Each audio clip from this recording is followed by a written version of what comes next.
I just wrote something about New York Senator Kirsten Gillibrand's new book and her so-called movement to get more females into elected office. But before I do that, I just saw that the great Kathy Young has written another great article. This one, I see it's in Newsday, October 7th. It's called New Law or Not, Rape is Still Rape. She's talking about this new Yes Means Yes legislation in California where they just passed a law that I believe state colleges in that state, I don't know if it's private colleges also, but they must adhere to this new affirmative consent law.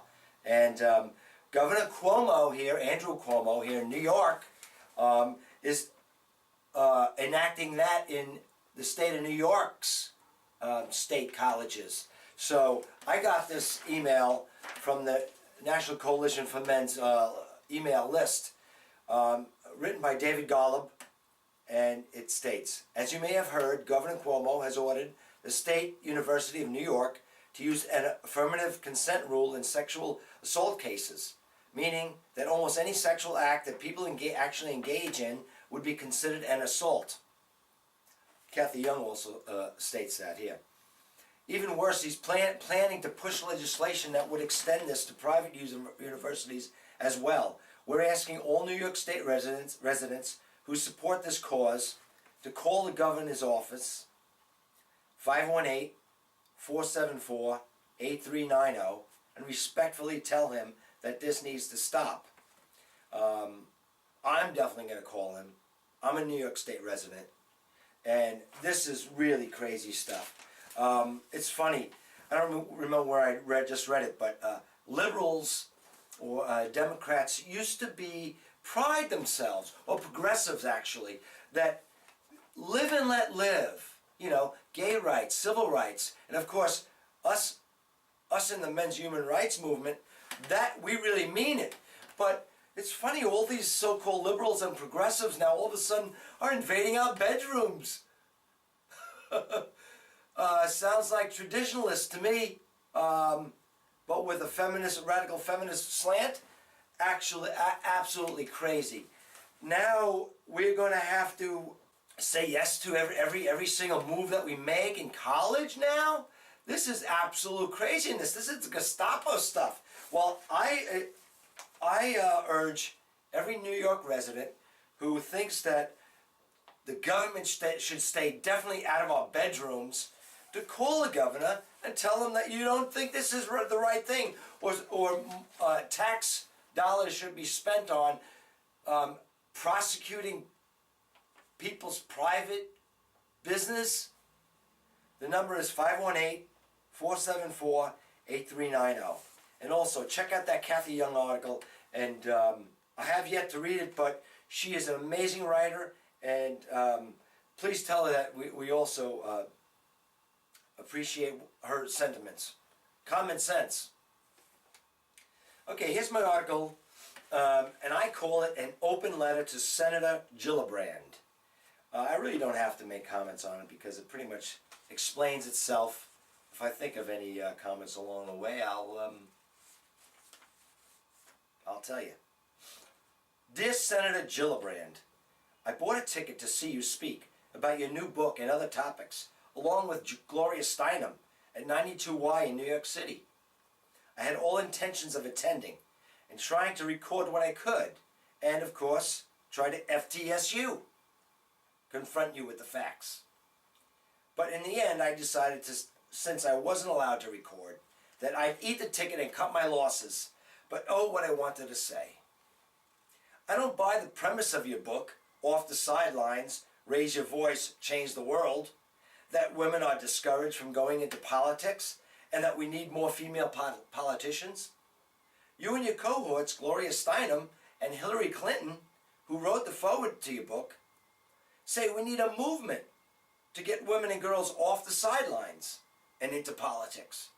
However, despite what you say, there are no more barriers to women running for office than there are for men. And when they do run, they frequently win. Didn't you win your election to the Senate with a whopping 72% of the vote, a record? Exactly why do we need more female politicians anyway? Lest you be called a misogynist, our leaders, both male and female, cater to women's needs above all others. The election of more actual vaginas into office couldn't help women any more than they are already possible. Seems like the whole premise of your book is wrong, as well as your and Hillary's Women at All Costs platform. We're hurtling headlong into a feminist matriarchy of gynocentric socialism, where all matters are decided upon regarding the impact on girls and women.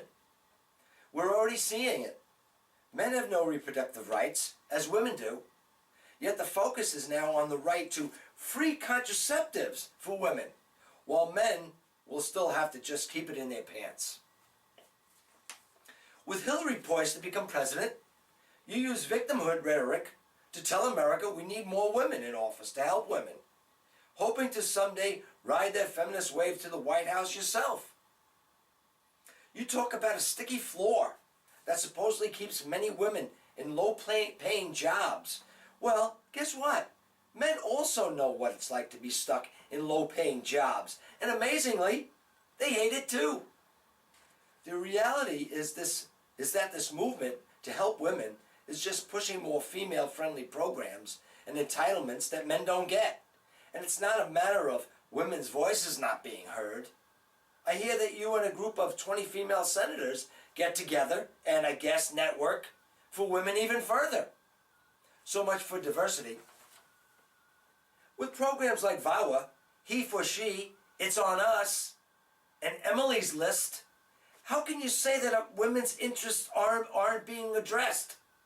Supposed women's issues like affordable daycare and paid family medical leave are really people's issues that both men and women legislate and vote on. Mainstream feminists really don't have any more issues to be won. Equal pay is not an issue. If you really want to help women run for office in more numbers, isn't it embarrassing having an MHRA school you this way?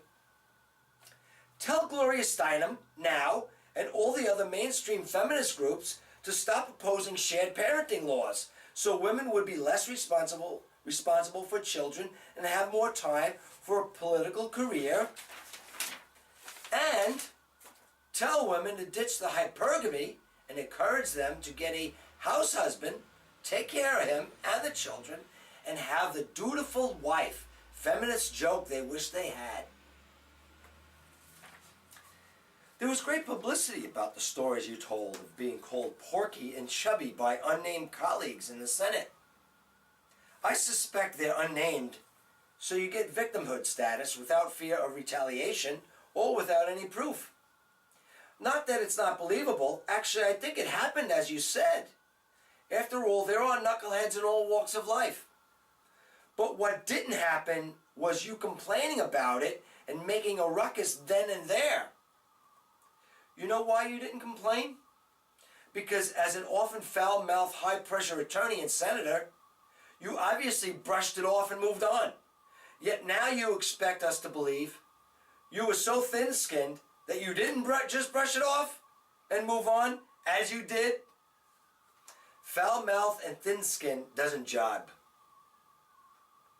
Did you know that your friend Gloria Steinem, honorary chair of the Democratic Socialists of America, thinks capitalism must be ended, yet has no problem selling books and charging for lectures?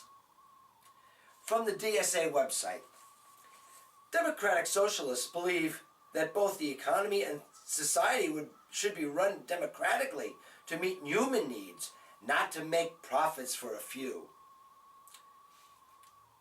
Will Gloria donate all the profits from her books to charity? Crickets. Back to the DSA website. As we are unlikely to see an immediate end to capitalism tomorrow, DSA fights for reforms today that will weaken the power of corporations and increase the power of working people. Gee, how can Gloria weaken corporations when she writes books and makes money for them? Well, sorry I missed the gathering of power-hungry hypocrites cheered on by brainwashed and bigoted people. I had to write this letter to make this known to you and the world, and to redeem myself for giving you any money at all. Sincerely, Gary Costanza. P.S. The secret is bullshit. I'll put a link to this this article on the low bar. Just a little more information. Actually, when I mentioned about The Secret, she actually did buy that book, The Secret, for her staff. I guess she read it and got really excited about it. And you know, I understand the feeling about getting excited about a book, but The Secret is bullshit. And this is a senator that we entrust with our lives. Oh well, take care.